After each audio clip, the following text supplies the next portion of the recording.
সাতপন্থী সন্ত্রাসী গোষ্ঠী কর্তৃক টঙ্গীর ময়দানে সন্ত্রাসী হামলার মাধ্যমে 4 জন নিরীহ সুরাই নিজামের সাথীর হত্যাকাণ্ডের বিষয়ে দ্রুত চার্জশিট দাখিল, জড়িতদের অবিলম্বে গ্রেফতার, দ্রুত ন্যায় বিচার নিশ্চিত করা সহ প্রাসঙ্গিক ন্যায্য দাবিতে আজকের এই সংবাদ সম্মেলন।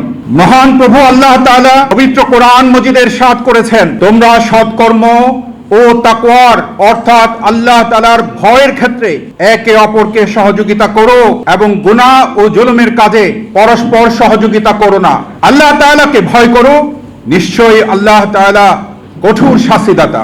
উক্ত বিতর্কিত মাওলানা সাদ সাহেবের আদর্শীয় অন্ধ অনুসরণকারীরা 2018 সালের 1 ডিসেম্বর প্রকাশ্য দিনের আলোতে টঙ্গী ময়দানে সন্ত্রাসী হামলার মাধ্যমে একজনকে হত্যা করে এবং হাজার হাজার নিরীহ দাওয়াত তাবলীগের আলেমী শুরার সাথী ও টঙ্গী ময়দানস্থিত মাদ্রাসা সহ বিভিন্ন মাদ্রাসার ছাত্রদের আহত করে, এই বিষয়ে আপনারা সর্বজ্ঞাত আছেন।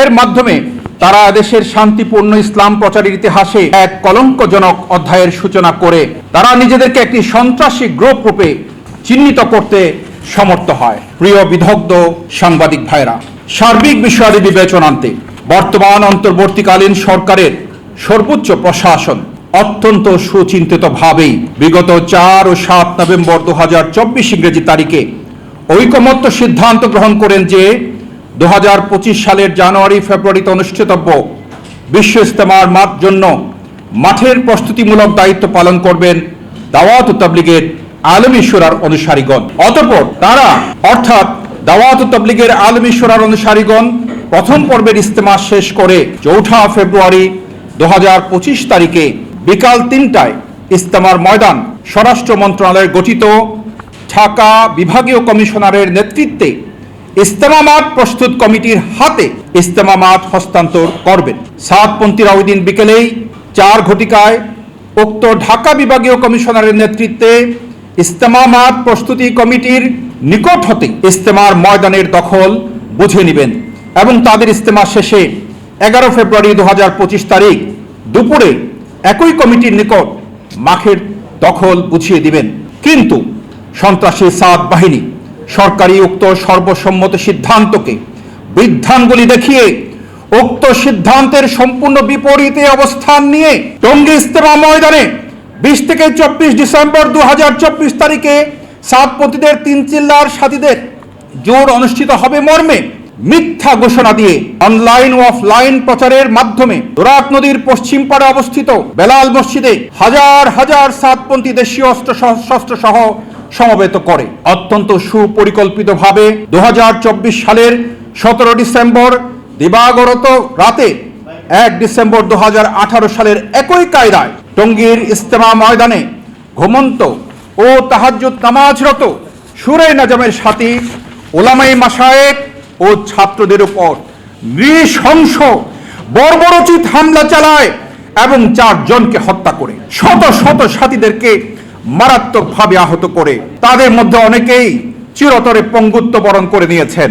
অত্যন্ত দুঃখ ও পরিতাপের সাথে জানাচ্ছি যে উক্ত বর্বর পাশবিক হত্যাকাণ্ড ঘটানোর সুদীর্ঘ 9 মাস গত হলেও আজ অবধি এত বড় একটি প্রকাশ্য হত্যা মামলার চার্জশিট দাখিল হয়নি। এজাহারভুক্ত 29 জন খুনের আসামিরা প্রকাশ্য দিগবালোকে বুক উঁচিয়ে ঘোরাফেরা করছে এবং ফেসবুক সহ বিভিন্ন মাল্টিমিডিয়াতে প্রকাশ্যে তাদের বিরুদ্ধে চার্জশিট হবে না মর্মে ঘোষণা দিচ্ছে। ফলে হত্যা মামলার বাদী, শহীদ পরিবার এবং আহতদের মনে এই সন্দেহ দানা বাঁধছে যে এত বড় একটি খুনের মামলায় আদৌ কি চার্জশিট দাখিল করা হবে না?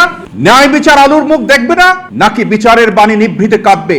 আমাদের সুনির্দিষ্ট দাবি সমূহ: 1. টঙ্গী হত্যাকাণ্ডে দায়ের করা মামলার নিরপেক্ষ তদন্তকারীর মাধ্যমে দ্রুততম সময়ে সঠিক তদন্তক্রমে দ্রুত চার্জশিট প্রদান ও দ্রুততার সাথে ন্যায় বিচার নিশ্চিত করতে হবে। 2. তদন্ত কার্যক্রম ব্যাহত করত চার্জশিট প্রদান বিলম্ব করার হীন উদ্দেশ্যে গভীর ষড়যন্ত্রে নিয়োজিত গাজীপুর মেট্রোপলিটন পুলিশে কর্মরত সাতপন্থী 2 জন সুনির্দিষ্ট পুলিশ কর্মকর্তাকে অনতিবিলম্বে প্রত্যাহার ও বদলি করতে হবে। 3. কুখ্যাত খনি গডফাদার ওয়াসিফুল ইসলাম আব্দুল্লাহ মনসুর, ওসামা, মুয়াজ বিন নূর, এর্তেজা, মিরপুরের মিজান, আতাউর, সায়েম, স্বর্ণ মিজান, হাসানুল হায়দার, ওয়াসিউদ্দিন, রেজাউল করিম, ডক্টর আব্দুস সালাম, লিয়াকত সিদ্দিকী সহ সকল এজাহারভুক্ত ও এজাহার বহির্ভূত আসামিদেরকে দ্রুত গ্রেফতার করতে হবে।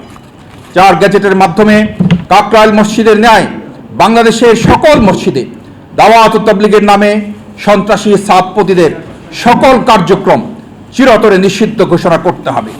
5 টঙ্গীর ইস্তেমার মাঠে পরপর 2 বার সন্ত্রাসী হামলাকারী 2018 ও 2024-এ সাতপতিদের কোনো ইস্তেমা, জোর বা কোনো কার্যক্রম টঙ্গীর ময়দানে না করার বিষয়ে সরকারের পূর্ব ঘোষিত সিদ্ধান্ত বহাল রাখতে হবে।